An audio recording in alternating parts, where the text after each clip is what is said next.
प्रथम सिद्धांत से अवकलन हम किस तरह से करेंगे, एक एग्जाम्पल लेते हैं। मान लीजिए कोई फंक्शन sin x है। एग्जाम्पल, sin x का अवकलज ज्ञात कीजिए। sin x का अवकलज ज्ञात कीजिए।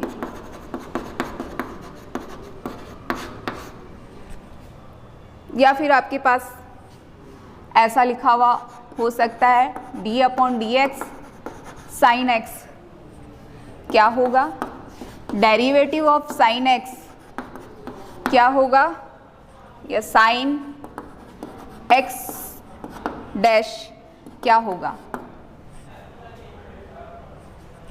अवकलज को प्रदर्शित करने के या दर्शाने के दो तरीके हैं, d/dx लिखें या d लिखें या फिर डैश से शो करें।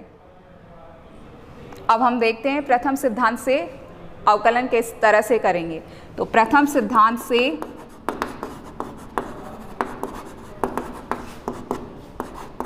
f(x) का अवकलज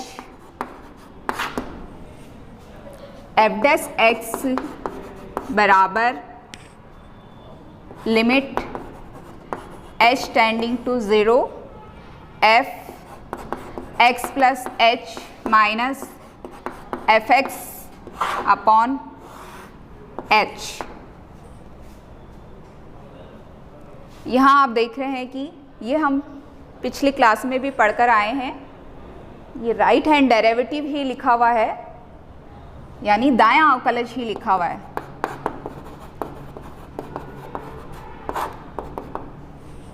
क्योंकि जब हम अवकलनीयता की जांच कर रहे होते हैं तो दायां अवकलज बराबर बायां अवकलज होता है। प्रथम सिद्धांत से जब हम अवकलज निकाल रहे होते हैं तो आप दायां अवकलज भी ले सकते हैं, बायां अवकलज भी ले सकते हैं, लेकिन जनरली हम दायां अवकलज ही प्रयोग में लाते हैं। अब यहाँ f(x प्लस h) पहले निकालना होगा, उसके बाद f(x) निकालना है, फिर वो मान आपको इस फॉर्मूले में पुट करना है। तो आप देखिए f(x प्लस h) कितना होगा, जहाँ जहाँ x नज़र आ रहा है वहाँ वहाँ हम x प्लस h लिखेंगे।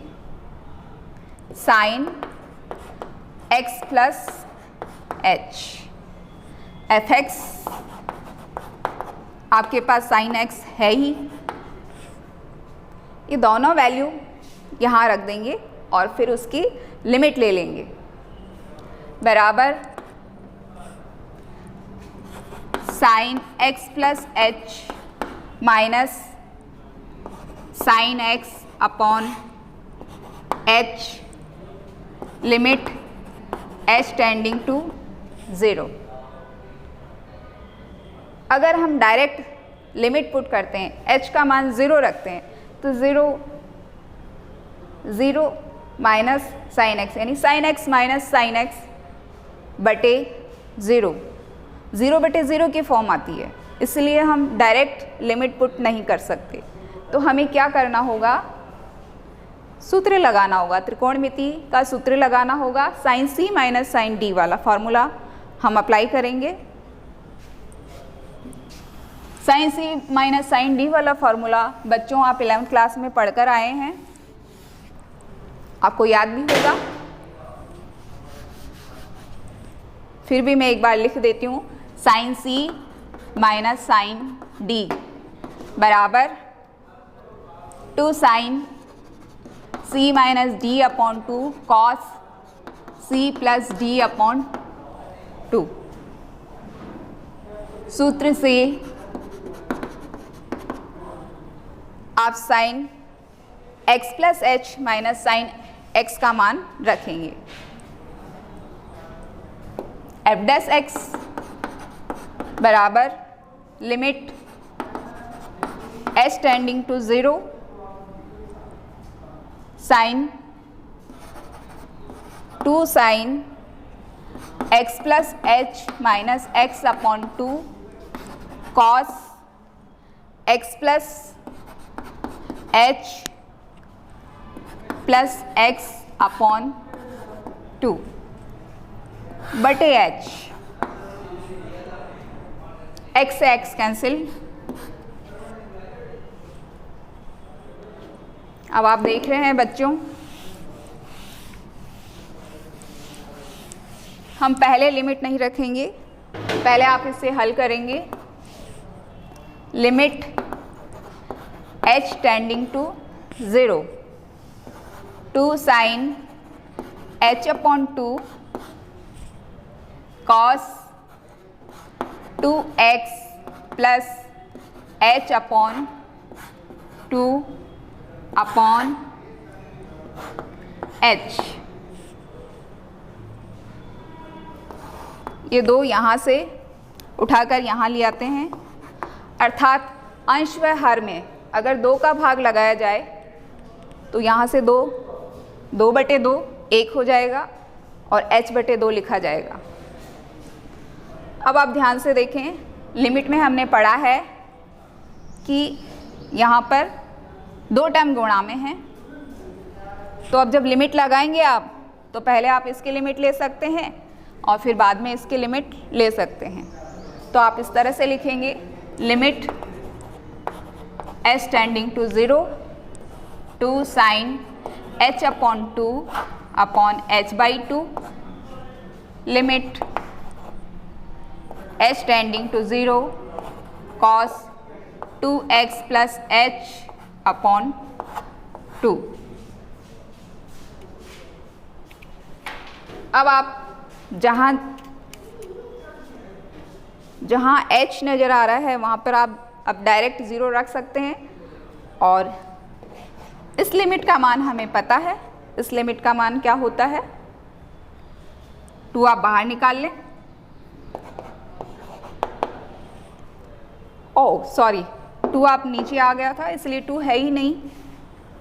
Sign h by 2 upon h by 2, यहाँ पर एक जैसी टर्म है, दोनों 0 को अप्रोच कर रही है, इसीलिए sine x upon x limit x tending to 0 बराबर 1 होता है। इसकी सहायता से हम इसका मान 1 रखेंगे। ऊपर मिटा देती हूँ मैं।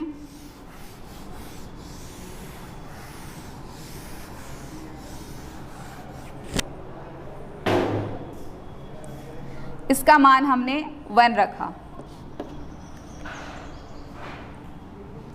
और यहाँ जहाँ h नज़र आ रहा है हमें वहाँ पर 0 रखेंगे, यानी हमने लिमिट का मान रख दिया cos 2x plus 0 upon 2। F dash x निकाल रहे थे हम, 2 से 2 कैंसिल, यानी cos x।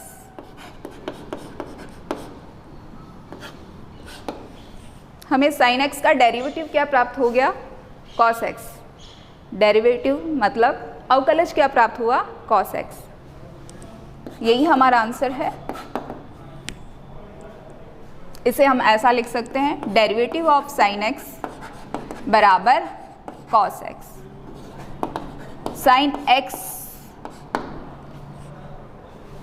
डैश बराबर cos x।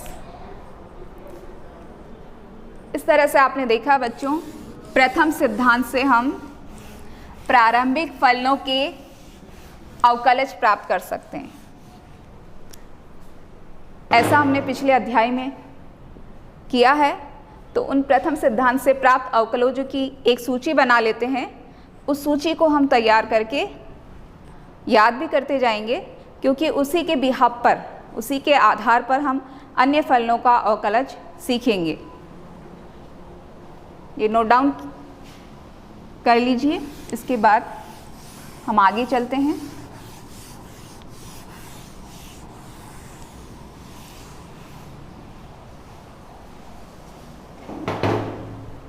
प्रथम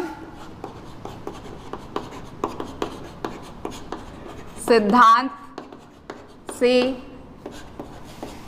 प्राप्त अवकलजों की सूची। सर्वप्रथम हम त्रिकोणमितीय फंक्शंस लेते हैं।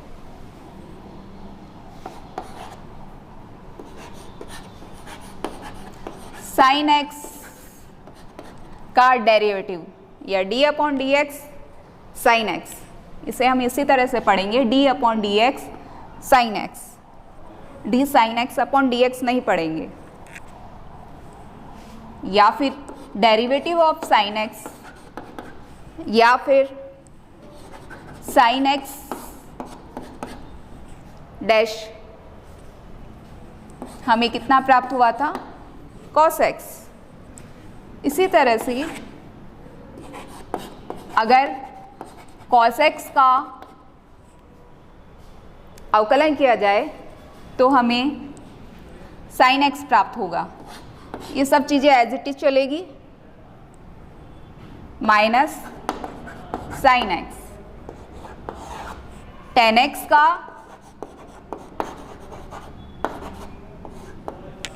अवकलन किया जाए तो हमें सेक स्क्वायर एक्स प्राप्त होगा।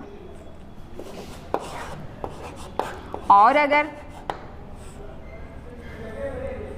कॉट एक्स का अवकलन किया जाए तो माइनस कॉसेक स्क्वायर एक्स प्राप्त होगा। कॉसेक एक्स का अवकलन अगर किया जाए, कॉसेक एक्स का अवकलन अगर किया जाए तो minus cosec x cot x प्राप्त होगा।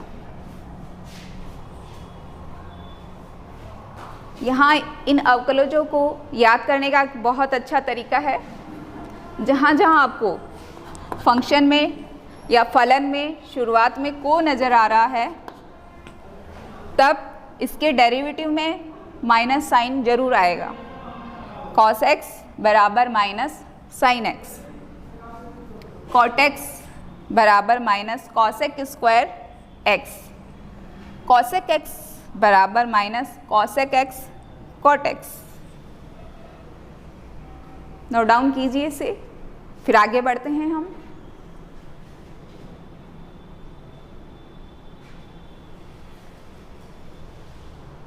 बच्चों नोट डाउन कर लिया होगा।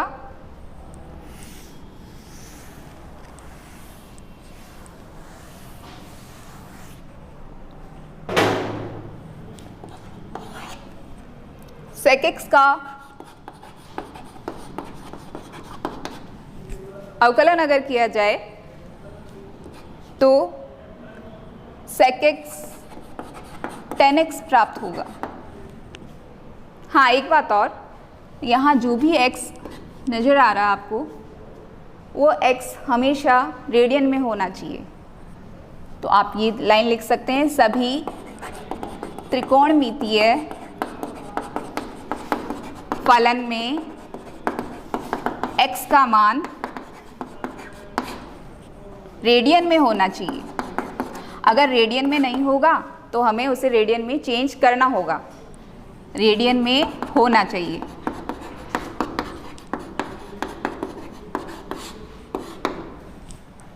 इसके बाद हम चलते हैं x की पावर n का डेरिवेटिव। x की पावर n का डेरिवेटिव n x की घात n माइनस 1, और किसी कांस्टेंट का डेरिवेटिव हमें 0 प्राप्त होगा, वो भी हम लिख देते हैं कांस्टेंट c। कांस्टेंट यानी एनी नंबर हो सकता है, ए बी सी के फॉर्म में भी लिख सकते हैं, बराबर 0। एक्सपोनेंशियल फलन यानी e की पावर x, e की पावर x का अगर डेरिवेटिव निकाला जाए तो हमें e की पावर x ही मिलेगा। 10 नंबर a की पावर x अर्थात चर घातांकी फलन, जहाँ घात चर की लगी हुई है इसीलिए इसे चर घातांकी फलन कहते हैं। इसका अगर डेरिवेटिव निकाला जाए तो a की power x log a base e प्राप्त होगा। इसी तरह से इन्वर्स फंक्शंस के डेरिवेटिव भी हम प्रथम सिद्धांत से निकाल सकते हैं। हमें ऑलरेडी पता है कि प्रथम सिद्धांत से अवकलज क्या क्या निकलेंगे। अगर साइन x का डेरिवेटिव, साइन इन्वर्स x का डेरिवेटिव पूछा जाए क्या होगा, तो 1/√1 माइनस एक्स स्क्वायर, और कॉस इन्वर्स x का डेरिवेटिव माइनस साइन और आ जाएगा, -1/√1 minus x square. Note down करते जाइए साथ साथ।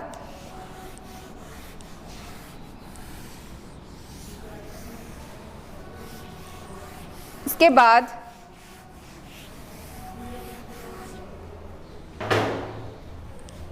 tan इनवर्स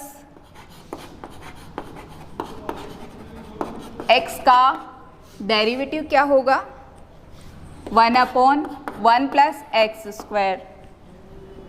इसी तरह से कॉट इनवर्स का डेरिवेटिव क्या होगा, यहाँ पे फंक्शन में शुरुआत में को से शुरुआत हो रही है फंक्शन की, इसीलिए इसका डेरिवेटिव क्या होगा, -1/1 plus x square. Sec inverse x का डेरिवेटिव, सेक इनवर्स x का derivative 1/mod x square minus 1। Cos inverse, cosec inverse x का derivative -1/mod x square minus 1। यही कुछ प्रारंभिक फलन हैं जिनके डेरिवेटिव हमें एज इट इज़ याद होने चाहिए। अब हमें ये सीधे सीधे नहीं मिलेंगे। आपको ये नहीं पूछा जाएगा कि tan इनवर्स x का डेरिवेटिव ज्ञात कीजिए, नहीं, आपको ये फंक्शन गुणा के रूप में दिए हुए होंगे या भाग के रूप में दिए हुए हो सकते हैं, या फिर फलन पर फलन की घात लगी हुई हो, इस तरह से फंक्शंस होंगे, तब हम उसका डेरिवेटिव कैसे ज्ञात करेंगे। उसके लिए हमें सेकंड मेथड यूज करना पड़ेगा अवकलन की बीजगणित से। तो सबसे पहले हम समझेंगे कि अवकलन की बीजगणित क्या होती है। नोट डाउन कर लिया होगा। तो सेकंड मेथड है हमारा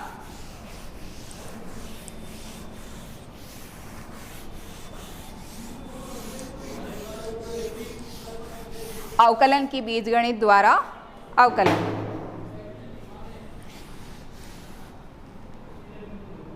सेकंड मेथड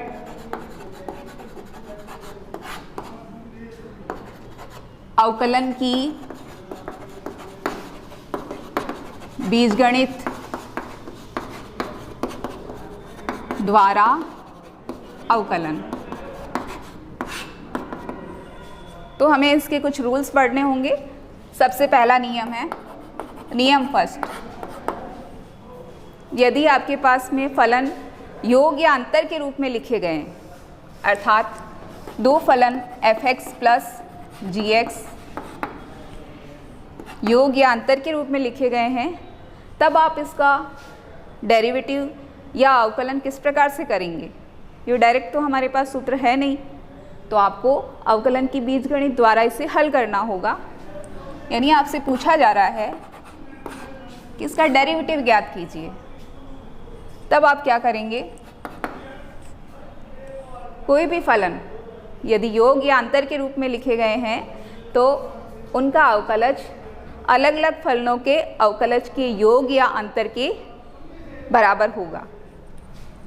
तब हमें इसका डेरिवेटिव क्या प्राप्त होगा, d/dx f(x) plus minus d/dx gx। इसी तरह से नियम सेकंड, दो फलन अगर आपके पास में गुणा के रूप में हो, दो फलन गुणा के रूप में हो, तब आप उसका अवकलन किस प्रकार से करेंगे। दो फलन गुणा के रूप में, शॉर्ट टर्म में लिख देती हूँ मैं f गुणा g, d/dx पूछा जाए।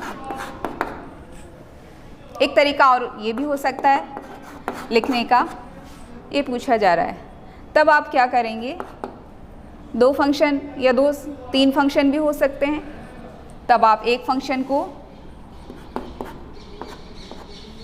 डिफरेंशिएट करेंगे